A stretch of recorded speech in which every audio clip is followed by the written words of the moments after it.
How you doing, everybody? All right. So we have been calculating standard deviation, right? Starting at sheet 3 on this standard deviation variability document. You've been using the spreadsheet, hopefully, to calculate standard deviation kind of automatically for you without using the formula. But we still need to get you good at those form. We still needed you to get better at those formulas. So here we are doing some of that formula practice, calculating sample standard deviation via this formula, right? The square root of the sum of the squared deviations from the mean, so all the data sets minus the mean squared, the sum of all of those divided by n minus 1. All right, the idea is we want you to get an understanding of what the calculator is doing or the spreadsheet's doing behind the scenes. It's running this particular formula each time, and we practice with this right here. This video I'm making goes beyond the scope. All right, this is extra. All right, I wanted you to understand again the power of spreadsheets. I'm not going to ask you to do this, but I just wanted you to understand it could be done, and I didn't want you to be afraid of spreadsheets. So look here, I have some hypothetical score ratings of some cars that exist, vehicles that exist.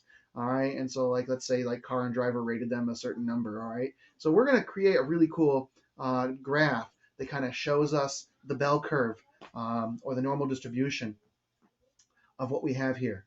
And to do that, we're going to need to calculate some things. All right, we're going to need to calculate.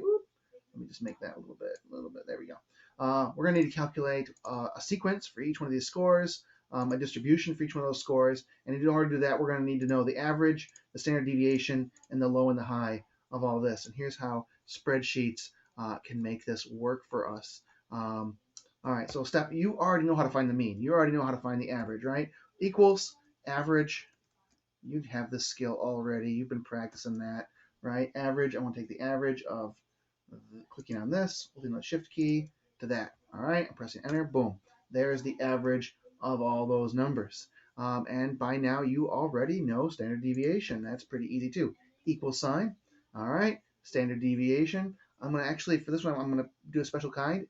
STDEV point S, right? That'll give me the standard deviation, the sample one specifically.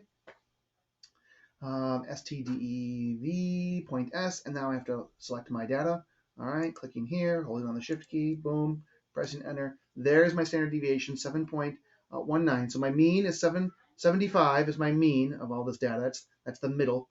All right, and then 7.19 is going to be about 7.2 approximately is going to be about one standard deviation away from that mean, giving me where most of my data lies, giving me an idea of where most of my data is going to lie, and I'll show you that chart in just a minute.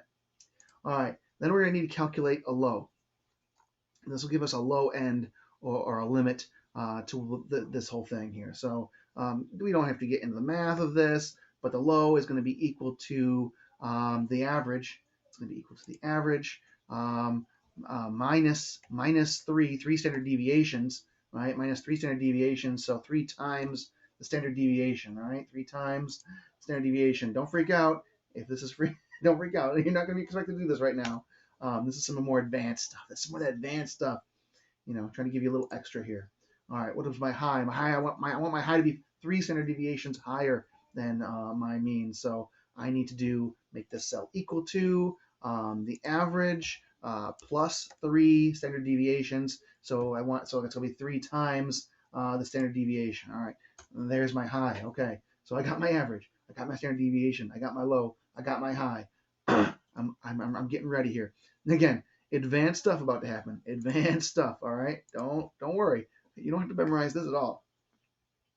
This is if you want to pursue a career in engineering or science or data analysis. I'm going to use a sequence command. We've never even done this in class, right?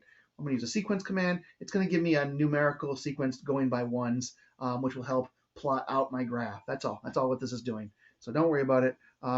So I need a sequence starting with let's see, it's going to be my high, right? My high, all right, my sequence of my high minus the low, minus the low.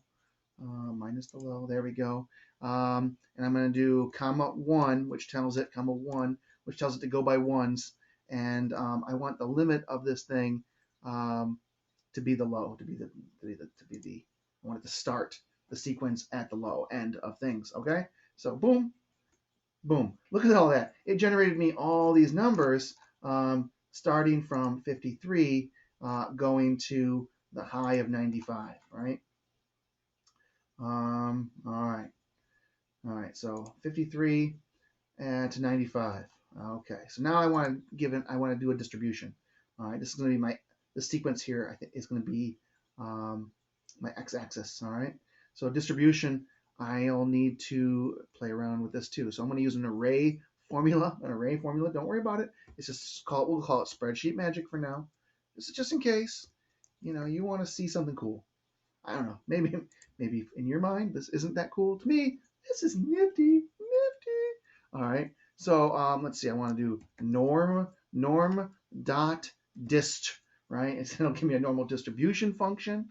Okay. I'm telling it to give me an array. Give me an array of the normal distribution function. And now I need to give it the data of my sequence. All right. So I'm going to click on this H2 here. I'm going to go down to the bottom of my sequence. Boom. There is the data I have selected from my array formula of my normal distribution. I'm going to press comma, and again, this isn't you don't need all this, but so I want it to take the average every time. Now we can't see the average. I'm going to use the money sign, the dollar sign, and I'm going to do J money sign 2. What this is it's a standard way of just locking that J in and that 2 in, so it doesn't think that I'm using J3, J4, J4. It would just normally assume that I'm using the number of values in here unless I lock it down. So I want to lock it down to just J2, which is where I put my average, my mean. Let's see, comma, and now I want to lock down the standard deviation. So it's money sign, the money sign K. K is where my standard deviation is. Money sign 2, just locking down that standard deviation. And don't worry about this, it's false. It's a logical operator I'm using right there. You know what? It's math magic. I don't need to explain that. Okay, and there's my distribution. Right, that's beautiful, right? Well, it will be. It will be. All right. Now all I got to do is select my sequence and select my distribution. Oop, I want to select there. If I just click, holding down the Shift key, click, it'll select it all. Otherwise, I can just drag my mouse over it, and this is where the magic happens, people. Right? You've got a science report to give, or some data you want to present. I'm going to insert. Oh, I need to move my camera, otherwise I can't see what I'm doing. There we go. Insert chart. All right. I don't want that. I don't want that. I want distribution versus sequence. It's suggested. It's one of these. If I click on this and click on that, look at that. Isn't that nice? That's so cool. All right. There it is, folks, right? My average is 75, and there you can kind of see the peak of this normal distribution is right at 75, and the standard deviation is 7.19. So 7.9 units away from that should give me about 68% of my data. I'm still working on how to create the little standard deviation bars. These are just regular grid lines. So maybe if I fiddle around with how to make these, I could get that. Ooh, maybe if I made this scale here to be 7.19, I could maybe no, then I would somehow align it with the mean. I'll keep working on this, but I've been playing around with spreadsheets and how to do this. I just thought that was neat. That was neat. All right. Okay, this is Mr. Salt signing off.